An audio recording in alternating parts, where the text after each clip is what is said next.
640 FM 92.1 WCSR. Again, we cannot thank Mick Ritter and Rob Soha enough. Dave Watkins as well for having us out tonight.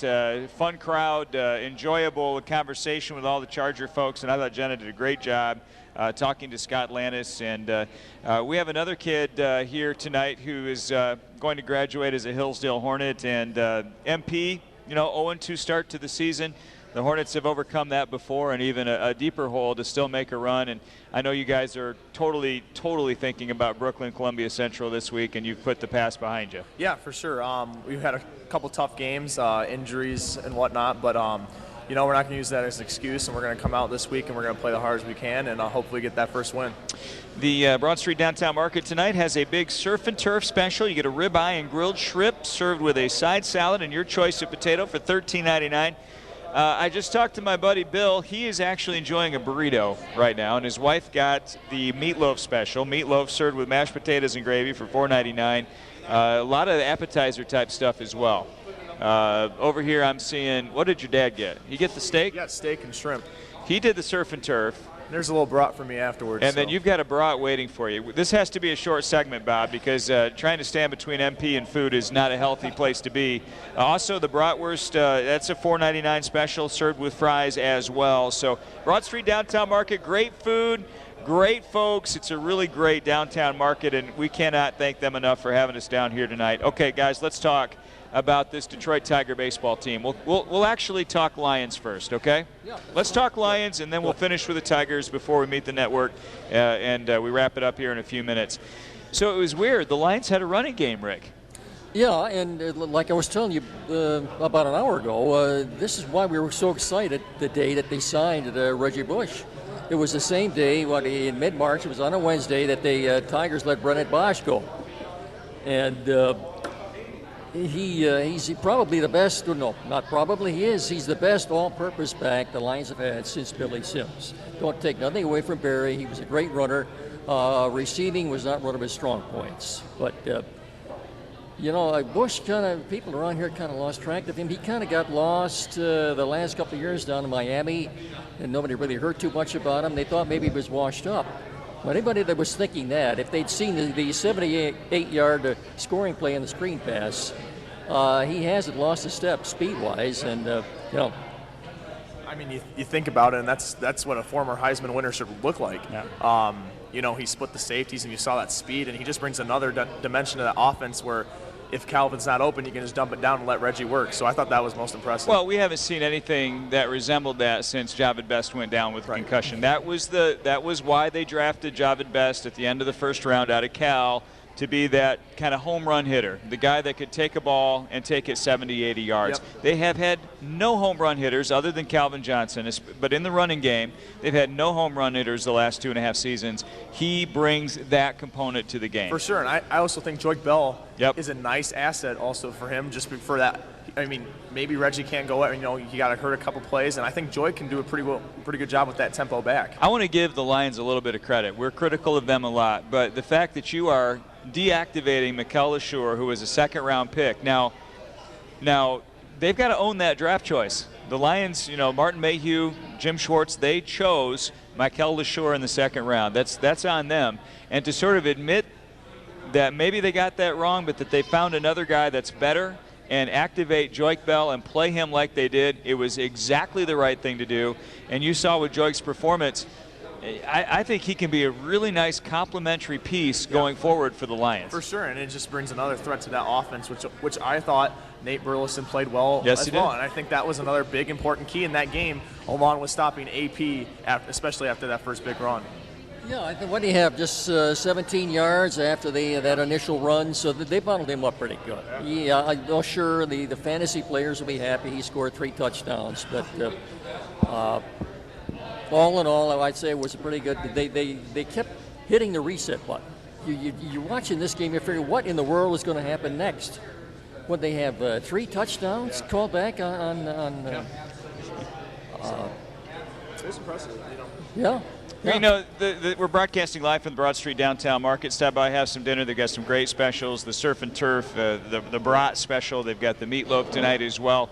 Broadcasting here tonight, and nice crowd on hand. We want to appreciate Dan Beischer for being here as well. The thing about that game was the Lions were killing the Vikings in that football game. By any standard, they were crushing the Vikings. Now, in classic Detroit Lions style, they did enough stupid stuff to keep the Vikings engaged and to give them a chance.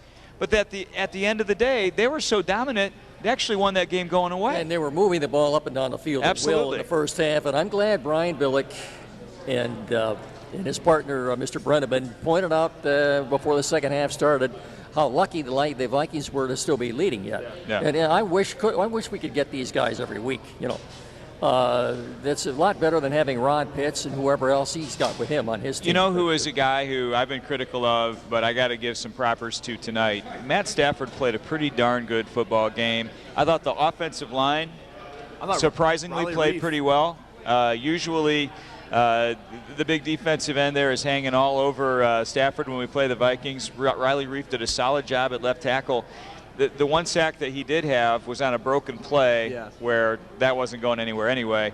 He had time to throw, but he looked calm. He loaded up and made some good passes in that game. I thought Stafford played pretty darn well. You mentioned Burleson. This big Farina, the 6'7" kid. The little dancer? I don't know about the dancing, but I like the catching. I like the receiving. That was pretty nice. I mean, MP, this Farina guy, 6'7". He's a UCLA product, didn't get drafted. They got him off the scrap heap. He actually, in a team without Ryan Broyles right now, he actually has a spot on this team. Yeah, a really nice story for him as well. And I think that was, again, just another big key that you could throw to him and Burleson. Even when Calvin didn't have a very big game, but you don't need Calvin to have a very big game because he brings two other guys with him, so that opens the field a lot for other people. The problem, Schreffler and Pettigrew did not play well. Pettigrew apparently played well in the blocking game, and Schwartz did mention that in his weekly press conference, but in the receiving game, he had the drop. He had a fumble a little bit later on. I mean, these mistakes that Pettigrew makes. He's never been able to hold on to the football. It's so frustrating because he's a really good talent. Yeah. And I wonder how long Nate Schreffler's going to be a part of this team. It just seems like his role keeps getting diminished. He had a touchdown, I thought, that he dropped, just stone cold dropped. Have you ever, Rick, seen a game with as many touchdowns taken back as what you saw Sunday in that Lions-Vikings game? No, Andy, you probably never will again. One thing too, Jim Schwartz pointed out in his Monday press conference, Darius Slay is going to start against the Cardinals. That's right. What a lot of people may not have noticed was he was benched in the fourth quarter because he wasn't playing very well. He had a bad game. He missed some tackles, and like I said, he was benched in the fourth quarter for Rasheem Mathis, I think. But he will be starting Sunday. They said they wanted to go to a bullpen and put the fire out. Why is it Calvin Johnson is never able to complete the process? Well, what is the difference? He's got the ball in his two hands, and he penetrates the plane of the goal line. Isn't that all you need to do to score a touchdown? The difference between the Bell touchdown and the non-touchdown for Calvin is that it was a carry for Joyke Bell. I mean, Calvin Johnson has got to take the ball to the ground and not jostle the ball. You know what? I don't think it was a touchdown. By the letter of the law, now you could say, well, he had the ball and he made a football move, and that could have been the dive into the end zone, and at that point, that's a touchdown. But if he doesn't come down cleanly with the ball, it's not a touchdown. And that's the bottom line, and they took it away. Lions are fortunate. And then you had the two Reggie Bush touchdowns that were overturned. No. It just seemed like one after another. Another one by Calvin where his toe kind of hit the back end line. Calvin Johnson should have had two touchdowns. I'd say that's pretty good. If you score 34 points, you can have 3 touchdowns called back. Don't forget about the interception that was called back that ended up in a $100,000 fine as well. MP, you're a sophomore. You've played organized football for a season and 2 games. I feel that if you were a defensive tackle trailing that play by 25 yards, having played only 2 varsity football games in your life, you would have been smart enough to know not to make that block. Correct. Yeah. It's just maddening, the stuff that I like Ndamukong Suh. He's a heck of a player. Stop torturing and hurting your team with these boneheaded plays. Yeah. I mean, that was so stupid. And especially now that you have a target on your back, basically, because everybody's looking, what's Suh going to do? And I don't care about that part of it. I want you to quit costing your team. Mm-hmm. Big yardage, touchdowns in that case. Yeah. That could have literally cost them a football game. Listen, forget about how he blocked the guy. Why are you blocking him at all? I mean, DeAndre Levy is 25 yards in front of you. It's the center. Yeah. He's not going to make the play. Just don't be an idiot. And I don't know if he can't help himself or I don't know what it is, MP, but a smart football player is never going to make that play. That's some of the questions that's been surrounding the lines this week about, is this team really for real, or is these little mishaps going to keep happening? So it's the Lions in the desert to take on the Cardinals coming up this weekend, and the Lions have traditionally struggled out there, so we'll see. We'll see if it was a blip on the radar, and we don't want to get our hopes up. Yeah. We know that, but they look pretty darn good on Sunday. This Detroit Tigers team, Rick, 5.5 games in front of Cleveland right now. Actually, it's 6. Did they lose today? So the magic number is now 12. Magic number is 12. To win the division. Yep. They're trying to play essentially without Miguel Cabrera because Miguel Cabrera right now is a shell of his former self. He is struggling to kind of get locked in. He's played the last couple of games. He got kicked out the game before. He made some decent contact to the opposite field yesterday, but he's still not driving the ball. His last 2 at-bats, he had line drives to the warning track. Second time, unbelievably, the second time this year he's been ejected in the first inning.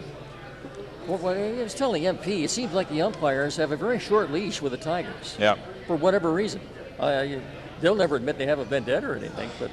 I think it was nice to see the bats get going. I mean, let's face it.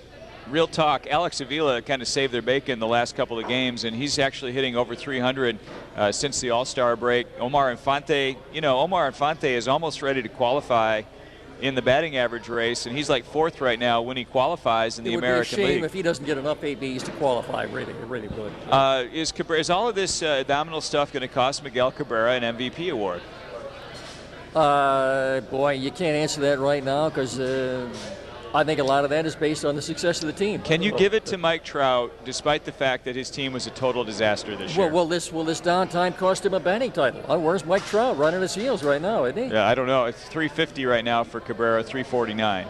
So one thing, if they win tonight, the magic number will be 11. Look, they clinched the last 2 years. Both games were on the road in Oakland and last year in Kansas City. They come home now for a 10-game homestand after tonight. Wouldn't it be kind of nice if they clinched a division title at home at Comerica Park so we could do a little celebrating there? We got to bring the gambler Kenny Rogers back, spray beer all over the fans at Comerica Park by the way, you did a couple years ago. Not to go unnoticed, the schedule for next year has come out. The Tigers open the regular season, March 31st at Comerica against Kansas City. They have a 6-game homestand, the Royals and the Orioles. Then they go out to the West Coast for games against the Dodgers.